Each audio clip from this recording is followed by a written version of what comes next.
নমস্কার, তোমাদের সকলকে আবারও পাঁচফোড়ন চ্যানেলে স্বাগত জানাই। তো দেখতেই পাচ্ছ আজকে একটু দুধ বসিয়েছি, বেশ খানিকটা দুধ বসিয়েছি। এখানে প্রায় আমার 2 লিটার দুধ আছে, কেন কি আজকে একটু পায়েস বানাবো। তো 2 লিটার দুধ নিয়েছি, 100 গ্রাম চাল নিয়েছি, তো সেই হিসাবে 2 লিটার দুধ নিয়েছি। দুধটাকে প্রথমে ভালো করে একটু ফুটতে দেব। তো দুধটা ভালো করে ফুটুক, তারপর আস্তে আস্তে তোমাদের দেখাচ্ছি। চলো, দুধটা যতক্ষণ ফুটছে ততক্ষণ তোমাদের আমি বাকিটা দেখাই। তো পায়েসের জন্য আমি নিয়েছি হচ্ছে গোবিন্দভোগ চাল, 100 গ্রাম গোবিন্দভোগ চাল। এই যে গোবিন্দভোগ চালটাকে ধুয়ে শুকিয়ে রেখেছি। এবার এটার মধ্যে একটুখানি ঘি মাখাবো। চলো তোমাদের দেখাই। দেখো তোমরা, এই চালটার মধ্যে 1 চামচ পরিমাণে ঘি দিয়ে দিয়েছি। এবার চালটাকে পুরো ঘিটার সাথে ভালো করে একদম মাখিয়ে নেব। চালটাকে পুরো ঘিটার সাথে একদম ভালো করে মাখিয়ে নিয়েছি। একে তো গোবিন্দভোগ চালের একটা গন্ধ, তার সাথে ঘি মাখানো, তো ভালো গন্ধ বেরোচ্ছে, তোমাদের কি বলবো। চলো দুধটা ফুটুক, তারপর তোমাদের আবার বাকিটা দেখাচ্ছি। তো দুধটা এখনো পুরোপুরি ফোটেনি, কিন্তু ঈষদ উষ্ণ গরম হয়েছে। তো এই সময় এই দুধটার মধ্যে আমি যে আমুলের 10 টাকার যে গুঁড়ো দুধের প্যাকেট পাওয়া যায় না, ওই আমুলের গুঁড়ো দুধ 10 টাকার প্যাকেট 3 প্যাকেট অ্যাড করে দেবো।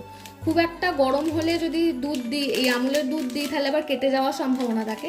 ওই জন্য এই দুধটা ঈষদ উষ্ণ যখনই গরম হয়ে গেছে, এই আমুলের দুধ আমি 3 প্যাকেট অ্যাড করে দেবো। দিয়ে ভালো করে দুধটার সাথে মিশিয়ে দিয়ে তারপর আমি আবার ফুটতে দেবো।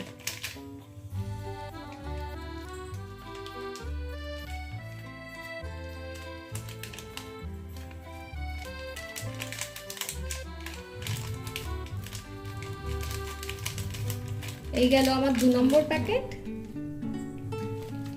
আর এই গেল আমার 3 নম্বর প্যাকেট।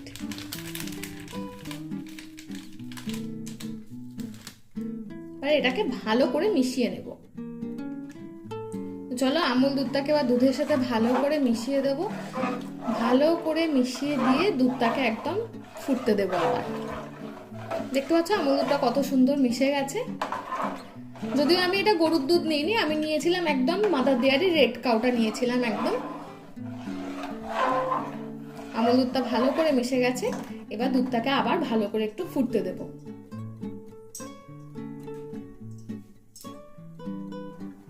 তো দুধটা আমার মোটামুটি ফুটে গেছে। তো এর মধ্যে এবার আমি একটু তেজপাতা আর এই কয়েকটা এলাচ অ্যাড করে দেবো। এলাচগুলোর মুখ ফাটিয়ে নিয়েছি। এই যে তেজপাতা এলাচ অ্যাড করে দেবো। এগুলো অ্যাড করার কারণই একটা, যাতে খুব ভালো গন্ধ হয় এগুলো অ্যাড করলে। তো এগুলো একটা অ্যাড করে মিশিয়ে দেবো। এগুলো দুধের সাথে ফুটলে দারুণ একটা গন্ধ হয়।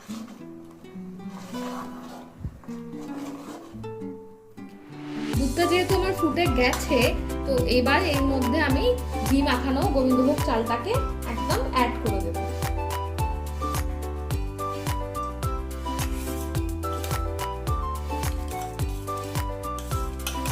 পুরো চালটা একদম ভালো করে দুধের মধ্যে অ্যাড করে দেব।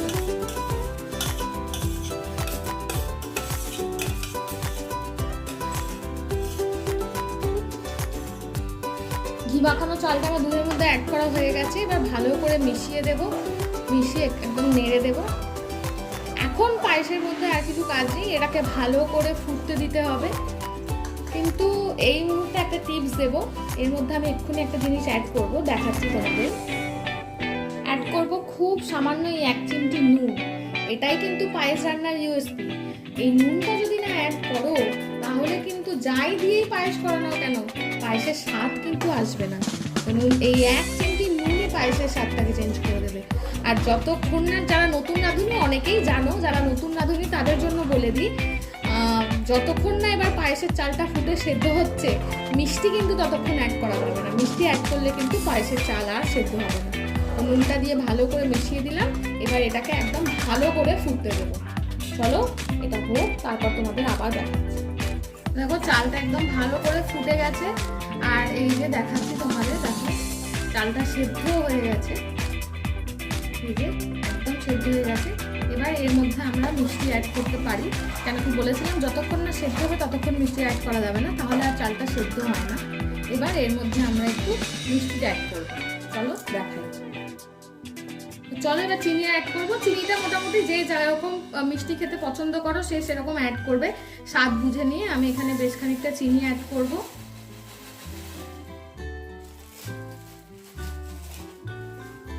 এবার চিনিটাকে দিয়ে ভালো করে মিশিয়ে দিয়ে একটুখানি ফুটতে দেব।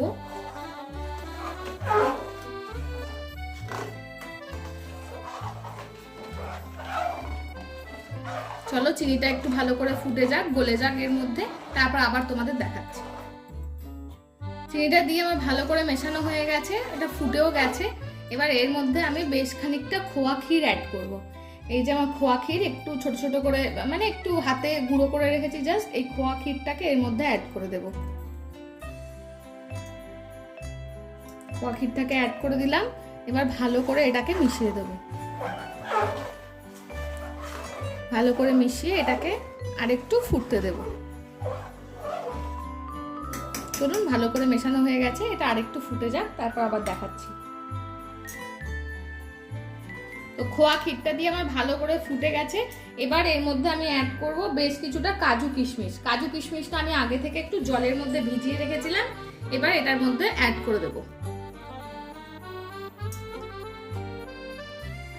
কাজু কিশমিশটা জলের মধ্যে ভিজিয়ে রাখার একটা কারণ আছে, কেন কি কিশমিশটা অনেক সময় টক হয়, তো দুধের মধ্যে দিলে দুধটা কেটে যাওয়ার ব্যাপার থাকে।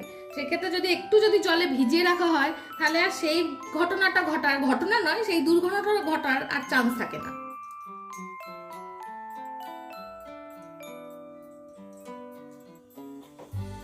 কাজু কিশমিশটা দিয়ে দিলাম। কাজু কিশমিশটা দিয়ে এবার ভালো করে পায়েসটার সাথে মিশিয়ে দেব। গ্যাসের ফ্লেমটা এই সময় একটু কম করেছি, কেন কি এর মধ্যে এবার আমি একটু মিঠাই মেড অ্যাড করব। এগুলো অ্যাড করার একটাই কারণ, এতে পায়েসের ঘনত্বটাও হয়। প্রথমে একটু পাতলা লাগে, কিন্তু ঠান্ডা হলেই এটা জমে যাবে এবং একটা ক্ষীর, একটা মালাই পুরো ব্যাপার আসে। তো একটুখানি মিঠাই মেড আমি এর মধ্যে অ্যাড করব, সেই জন্য গ্যাসের ফ্লেমটাকে একটু কম করেছি এখন। যে যতটা পরিমাণে পায়েস করছো সে সেরকম পরিমাণে অ্যাড করো, ব্যাস আর দেবো না। এবার মিঠাই মেডটাকে দিয়ে ভালো করে আর একবার মিশিয়ে দেব।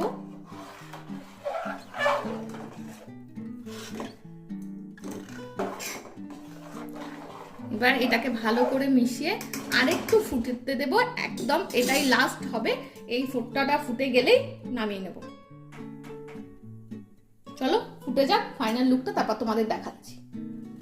তো দেখতেই পাচ্ছ পায়েস একদম পুরো গাঢ় হয়ে গেছে আমার, তো একদম ফুটে গেছে। তো পায়েস আমার একদম রেডি, ফাইনাল লুকটা তোমাদের দেখাচ্ছি তারপরে।